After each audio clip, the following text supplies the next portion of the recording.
curiosity becomes so important. Wow. Oh yeah, that is harder. All you have to do now is look at this camera, this camera, this camera, tell the people what you've got going on. Wow. Yeah, that got me in the end there.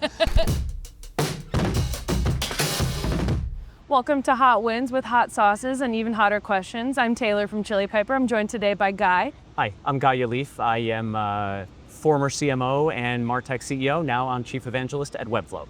Amazing. What we're going to do here is ask some spicy questions that are going to get progressively hotter as the sauces get hotter, and we'll see where it goes. So are you ready, Guy? I am ready and afraid. Yeah, how are you on spicy food? I used to be really good. Yeah. It's been many, many, many years. I think this is going to hurt. Yeah, okay.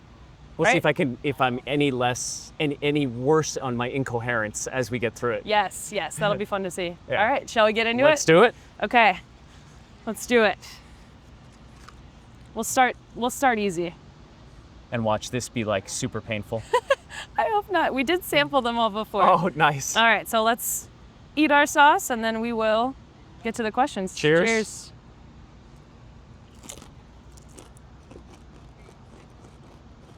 It's not bad. Not at all. Chili maple to start. Okay. So Guy, have you ever used AI to write something at work and then spent 20 minutes making it look like you actually wrote it? All the time, but spent a lot of time building context for the AI to do a better job. It helped me create that context. I fed it every LinkedIn post I've ever written. It was like, here's your voice.md. That was super duper helpful. Fed it all the stuff about our products so it's accurate. And then I would tell it, like, I actually told it, there's one person that I'm like, whatever he does, don't do that. Like, I don't want to sound like that. Okay. And it kept getting better and better over time. And now I use it to think more deeply. So if I'm going to write something, I'll say, hey, ask me a bunch of questions about it. And in the questions, it often improves the actual content. So it's not like outsourcing thinking, it's a thought partner. Okay, I really like that perception. How did you learn to get to that point? Listening to others. And the biggest unlock was somebody telling me the sort of meta of, how do I do that? Ask it. Wait, but I'm going to ask it how to use it better, and you get this like that. And yes, all the time, every day. All right. Should we move on to the next one? Let's do it. All right. Sauce number 2. Tomatillo in there, it looks like. A little bit, yeah. Oop. It's a good thing the tablecloth's black. Yes. I can bring my plate over next time. Yes. All right. Cheers. Cheers. Yum. It's still good. See, I told you it wouldn't be too bad. Maybe we need more sauce next time. Maybe that's the trick. More sauce of hotter sauce. Exactly. Just layer it on top. So next hot question. If everyone has access to the same AI tools, what actually becomes a competitive advantage? In my humble opinion, what matters, brand still matters. You watch people changing their shortlist based on what an AI says, but then they're like, wait, I know that brand, I'm going to put them on the shortlist. Brand matters, distribution matters, switching costs matter, data matters. I think practically day in, day out for us as users of it, it's customer intimacy. It's really deeply understanding a day in the life of your customer and using that to do a better job of using this tool that we all have access to. They can do these magical things. Mm-hmm. Otherwise, the sea of sameness we have in B2B marketing just gets worse, and that's not fun at all. Sure. Do you think this is a new problem, or has this persisted in different ways? I think AI is just the newest.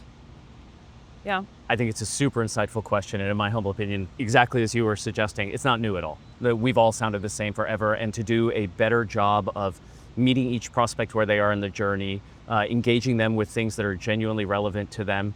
The company I had has been the thing we've been trying to do forever. Since John Wanamaker was like, I don't know which 50% of my marketing I'm wasting. The company I had the privilege of co-founding and CEOing that Webflow acquired was literally all that. It was AI-driven website personalization, not generative, figuring out the right thing to show each person. Even though everybody had access to the same stuff, you would be more relevant to your buyer. Yeah. Does that land for you? It does. I think authenticity, it kind of goes hand in hand with brand. Yeah. And I think people are getting really good at seeing through the noise. Yep. People have always been pretty good at spotting when something's off, and I think AI is attuning everybody's sense to it even more. every single day. And that's why we have to do things like this to stay relevant. This is very human and connecting. It's nice. I know, and AI would not eat these hot sauces with me. So. Or it would eat them and laugh. Yeah. Ha, ha, ha, more. Yes. All right, shall we go to the next one? Let's do it. All right, this one we've got habanero. So I think we are Now we're stepping going. up. I think we're stepping up a bit here. All right, cheers. Cheers.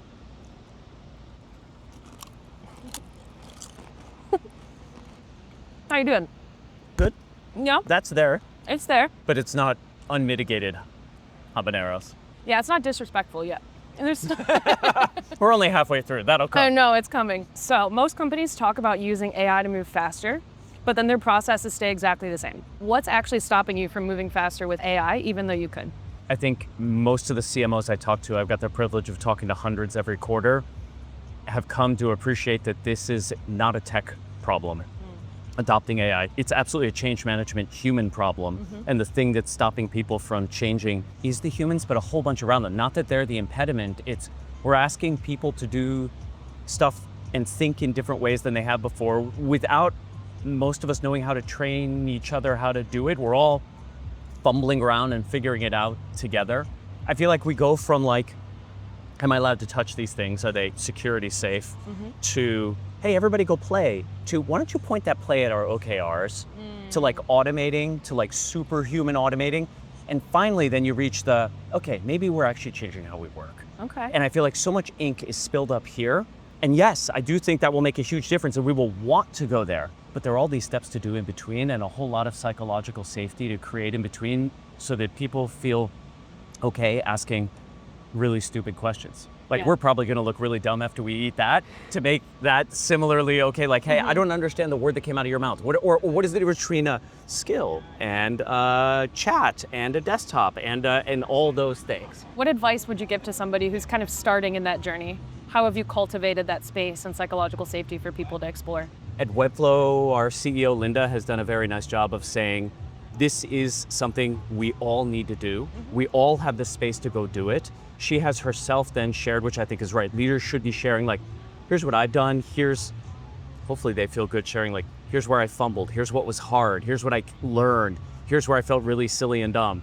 A lot of it is the secret sauce of culture, which is that there's no secret sauce. Like, what do you focus on? What do you ask questions about? What do you celebrate?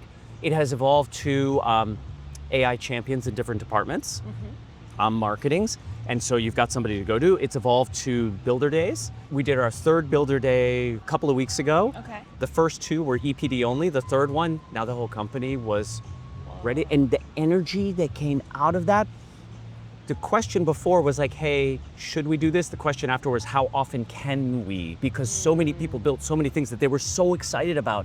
And then you start getting to like the, I don't know if you feel this too, questions that you didn't know would be a problem before, like, oh wait, 17 people created the same thing.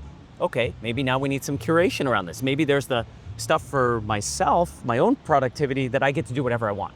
But like our brand skill, there should be one. And the head of brand should go decide that that's the right skill. Any of that resonate for you? For sure. We're kind of facing that right now. And we are evolving to a point where everyone's got their own kind of skills and we're really figuring out what does that look like. And I think we're all kind of figuring it out together of how do we do this at scale and get everybody excited and equipped to use it, but also not brand again, right? You use your guidelines, you use your tone of voice. We want people to be using everything from the colors to, you know, this specific shade of orange. And it's tough. It's tough. But I think we're getting there. Have you said, hey, we are going to start curating, not everything, but like a handful of things? We do not want to let 1,000 flowers bloom on our brand. Right. We want what? Yes, we're getting to a point now where we're now using multiple tools. So we're using like Claude or even Lovable. So we're building lovable apps that they can go and create their assets for their customers now. So tweaking specific things versus just here's everything for you. But it's an interesting way to use AI on top of AI with more AI. It's AI-ception. Yeah. Shall we do the next one? Let's do it. All right, we're getting close here. This one is our signature hot sauce. That's awesome. Yes. Great branding. Yes, we have some on the table for you to take if you'd like to. Thank you very much. I'll share the verdict after. Yes. Yes.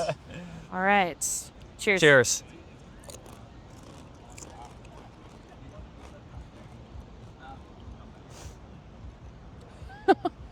I don't know about you, but I'm starting to feel it a little bit. I am too. My nose is starting to run. I think it's the Almost there. perfect time for our next question, which is AI is changing what you actually need to hire for. What skill or role do you think becomes less important in the next 18 months? And how are you managing that with your team? I feel like the skills that I'll answer the inverse, if I may. Sure. Curiosity becomes so important. Wow. Oh, yeah, that is harder. As we all discover this new thing together, and I feel like a lot of our work, you were talking about adoption earlier, where we hope to have people have their aha moment. Yes, they've heard all the cool things, but to genuinely feel it useful for yourself, that fuels the curiosity when things inevitably get harder later, because it's magical, but it's not universally magical. It needs guidance, and then it can be magic in pockets. Okay. And so I feel like that is something we are hiring more for. We also are saying eventually some notion of AI maturity, it's an expectation. It's literally going into the job families at some point. And it's like, hey, ability to handle ambiguity, and AI fluency. How do you test for that? Or even curiosity? What does that look like in the interview process? That's a great one. I like seeing the questions people are asking, seeing the back and forth in the conversation. It's excellent to see that somebody prepared and they got a bunch of thoughtful questions. It's then another kind of excellent when in the discussion, they're like, well, you said this, but I believe that. So what about this thing here? Because those two coming together, and to see that kind of deduction, or when they're like, I don't know. Like you ask them something, and they're like, I don't know. How do you think about, or wait, I think about it this way. How do you think about it that way? And I feel like the answers are getting less and less coherent as my mouth fires more and more and more and more.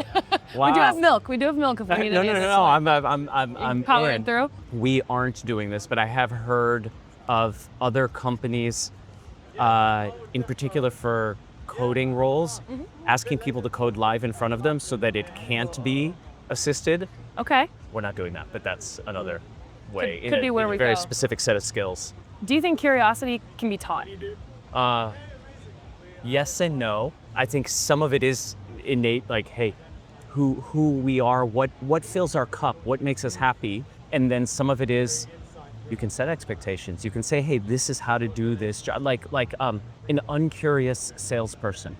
You could tell said salesperson, yeah, but the best selling is with your ears, and discovery is how you win later on. And I'm gonna stereotype unfairly, totally unfair caricature, right? If all they cared about was the close, to connect it to that, to be like, hey, the more you intimately understand a day in the life of your prospect early on, the more you will get that close. So in that sense, maybe it could be taught, but the deep down innate, like that's just in you.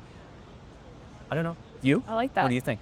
I think I agree. I think you can teach how to ask good questions. I think you can teach somebody to follow that line of questioning and script for a while, but inevitably it will diverge and you'll figure out, do they actually care? Because I think at the core of curiosity for me is care for another person, or for genuine openness and connection in receiving what's coming at you. I don't think you can teach that. That's my hot take. That's a good hot take. Yeah. I'd have a hard time arguing with that hot take. Well, on that note, let's get hotter. One more, hotter takes. This is our last question, and then we have a rapid fire round. Oh, got it. Rapid fire with an even hotter sauce. With an even hotter sauce. Awesome. Yes. How's that? Thank you. That's Great. Good, right? Great. Yeah. I do think these chips are a little big. Yeah. I'm gonna break mine just a bit. I will do that next time. That is a wise call. All right. Cheers.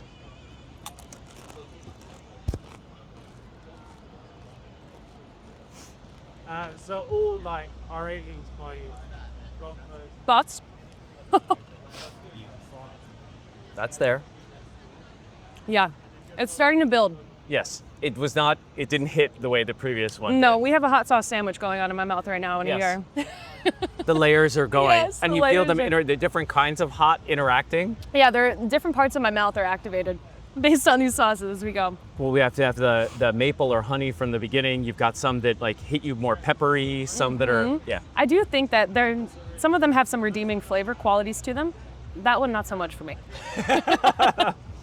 So this is, like I said, last question before we get to the rapid fire round. Yeah. What's your hot take on marketing's future that your peers would publicly laugh at you for saying, but secretly know is true? The laughing would be a great one. My peers laugh at me all the time because of lots of things that come out of my mouth. But for that one in particular, I don't think we're going to get rid of functions. Tell me about that. You still need someone who is Different one. Art history is the hottest major. No, Okay. not CS. Okay. Because if everybody can code, what matters is taste. CS has been the hottest major for a long time, and I had the privilege of moderating a panel of agency CEOs in New York with the Society of Digital Agencies, and one of them, and that was the inception moment for me on this, it was like, I'm hiring fresh out of college grads, and I want art history majors because they've got taste, and AI is not bringing that. That is a hot take. That is a hot take. Would your peers agree with that? Do you think that I they're think it'd be still... decidedly mixed. I think for most it would be, whoa, maybe, rather than, yes, that was a going in belief. Would they laugh at me for it? They probably laugh at me for other things. I don't know about that one. All right, shall we go to the bonus round? Let's do it. All right, this one, we are gonna put a little extra. This one's thermonuclear. Not quite thermonuclear, but it is, it's a little dangerous. How's that? Great. Bring it on. Bring it on. All right, so we got 5 rapid fire questions here. Cheers. Cheers. And while we let that one sit, That one tastes good. I want that one on wings. Definitely. So I'm gonna give you 2 choices. Wow, that built. It's gonna keep coming too. Yeah. You're gonna taste that one in 20 minutes when you're inside. That's our parting gift to you. Thank you so much. The gift that keeps on giving. It really will for the next 30 minutes. So I want you to just, off the top of the dome, pick A or B. Which comes to mind first? You don't have to explain it. You can if you want to. But we just want quick hot take. Ready? It's hot. Brand or pipeline? Pipeline. Hire a creator or hire a strategist? Creator. Ship fast and ugly or ship slow and polished? Number 1, fast and ugly. Outbound or content? Content. Build your own AI agents or use pre-built tools? Both. And with that, you survived the chips of death. All you have to do now is look at this camera, this camera, this camera, tell the people what you've got going on. Wow, yeah, that got me in the end there. We are here at Demand and Expand, and I've got the privilege of talking here about AEO, and then I am flying to Europe where our largest agency partner, Flow Ninja, is hosting FlowConf, and I'm going to talk about AEO there too on Thursday. Love it. Well, Guy, thank you so much for doing this. I really appreciate it. Glad to be here. Any hot Thanks for takes you having want to me, drop Taylor. before you haven't, or that you haven't had a chance to yet? Human connection endures. This is that. Yes. Thank you for connecting over hot sauce with us today. Right back at you, Taylor. Pleasure to meet you. You too. Thanks. Yes.